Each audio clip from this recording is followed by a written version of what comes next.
सूरत के कंतार गांव इलाके में विराजमान भगवान कांतारेश्वर महादेव में पूजा पाठ और दर्शन के लिए आने वाले भक्त भगवान की महिमा का बखान करते नहीं थकते।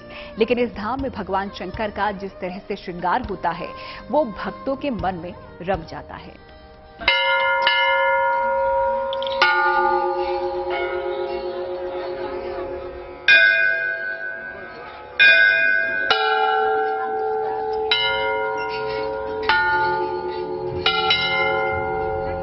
भगवान भोलेनाथ का ये देवालय अप्रतिम है।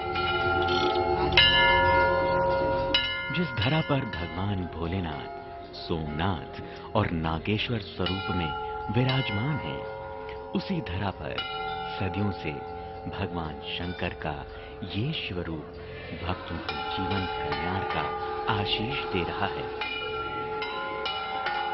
मंदिर में कई शिखर दिखते हैं। इन पर लहराती पताका बताती है कि शिव की शक्ति असीम है। जिनकी शरण में ये सृष्टि गति करती है। नागर शैली में बना यह धाम बाहर से देखने पर केदारनाथ की झलक देता है। मंदिर के शिखर पर ही भगवान सूर्य की प्रतिमा के दर्शन मिलते हैं, जो इस धाम के ज्योतिर्मय स्वरूप की व्याख्या करते हैं। मंदिर का प्रवेश द्वार नीलकंठ के नीले रंग सा सजता है, जिसके बाहर दो द्वारपाल अगुवानी में खड़े दिखते हैं। भोले के गर्भगृह से पहले ही भक्तों की मुलाकात भोले के प्रथम गण नंदी से होती है। कई नक्काशीदार स्तंभों खंभों पर टिके बरामदे से आगे बढ़ने पर भोलेनाथ का मुख्य शिवलिंग दिखता है।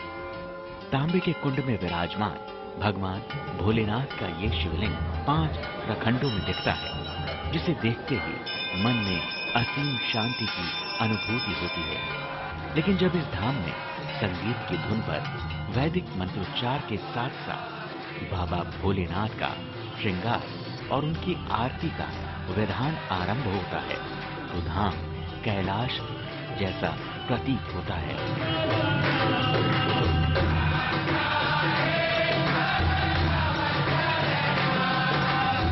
यहाँ 12 ज्योतिर्लिंग में भी ऐसी पूजा नहीं होती। यहाँ जो पूजा होती है पंचवक्त्र पूजा होती है।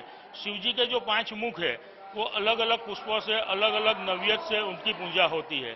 और ये पूरा इंडिया में, पूरा भारत में यहाँ भी योग पूजा का महात्मा है और इस पूजा से लोग धन्यता अनुभवते हैं। तापी के तट पर विराजमान भगवान महादेव को सबसे पहले गंगा जल से स्नान कराया जाता है।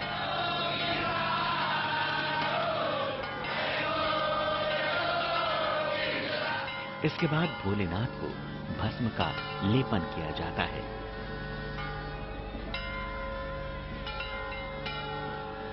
भस्म इसलिए क्योंकि शिव शमशानवासी हैं और मुक्ति का वरदान देते हैं, जिसका प्रसाद भस्म बताता है कि संसार का अंत यही है जो सत्य है। भस्म के बाद बाबा भोलेनाथ को रक्त चंदन और पीत चंदन दोनों का लेपन किया जाता है। चंदन के लेपन के बाद बाबा को श्रृंगार में चांदी वर्क भी लगाया जाता है। आशुतोष चंद्रेश्वर सोमनाथ हैं और रजत चंद्रमा का प्रतीक है, इसीलिए भगवान शंकर को चांदी का वर्क लगाया जाता है। जिसके बाद बाबा को उनके प्रिय बेलपत्र चढ़ाए जाते हैं।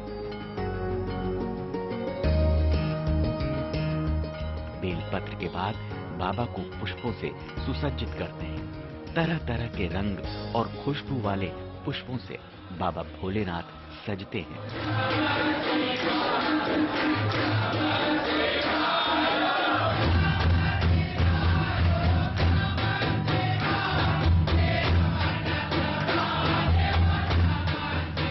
बाबा भोलेनाथ का इसके बाद पान के पत्तों से श्रृंगार होता है। पंच छत्रों के नीचे विराजित भगवान शंकर को सारे श्रृंगार के बाद देखने के बाद मन असीम श्रद्धा से भर जाता है।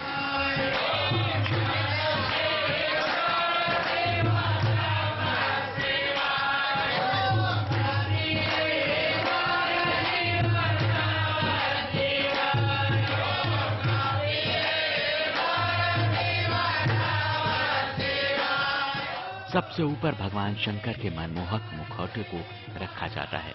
ये साकार स्वरूप ऐसा लगता है जैसे कि साक्षात शिव इस धाम में अवतरित हो गए हों। ये साकार स्वरूप इतना खूबसूरत लगता है कि कोई भी इस नजारे को आंख से ओझल नहीं होने देना चाहता। स्वर्णिम आभा वाले इस गर्भगृह में भगवान शंकर के इस धाम में हर सांस पर भगवान भोलेनाथ के हर हर महादेव वाले जयकारे लगते हैं।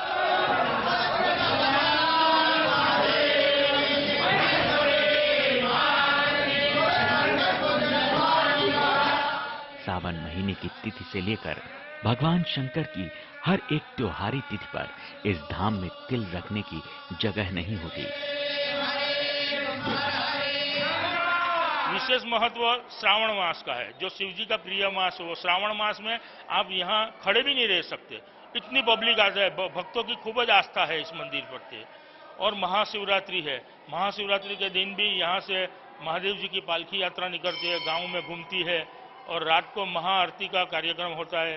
ये पूरा सूर्य कुंड रामकुंड के अंदर दीपों से सजाया जाता है। सब भक्तों को हाथ में दिया दिया जाता है और महाआरती का कार्यक्रम होता है।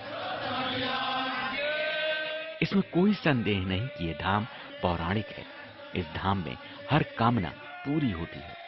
इसीलिए आस्था के विश्वास का सफर जब यहाँ भक्ति के साथ शिव के शरणागत होता है तो उसे शिव का आशीष मिलता है, सूर्यदेव का वरदान मिलता है और मां शक्ति का आशीर्वाद साकार होता है।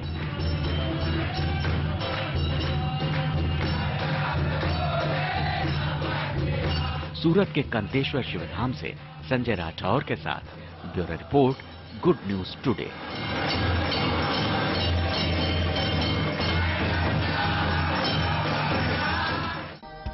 और आइए वक्त हो चला है आज के धर्म सूत्र को जानने का।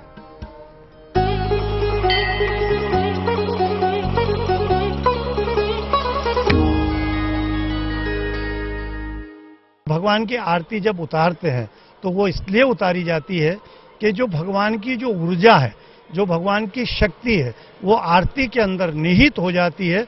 और उसी निहित आरती को जब भगवान पे उतार कर जब हम लोग उसको ग्रहण करते हैं, हम लोग जब उस आरती को लेते हैं तो हमारे पूरे शरीर पे जब उसे लगाते हैं तो हम ये मानते हैं कि हमारे शरीर के सारी रोग पीड़ा व्याधि दूर होती है। इसलिए आरती का स्वरूप भगवान से ये जोड़ा गया है। प्रार्थना हो स्वीकार में आज का सफर यहीं समाप्त होता है। फिर होगी आपसे मुलाकात, लेकर चलेंगे आपको एक और दिव्य धाम की तीर्थ यात्रा पर। तब तक के लिए आप देखते रहिए गुड न्यूज टुडे।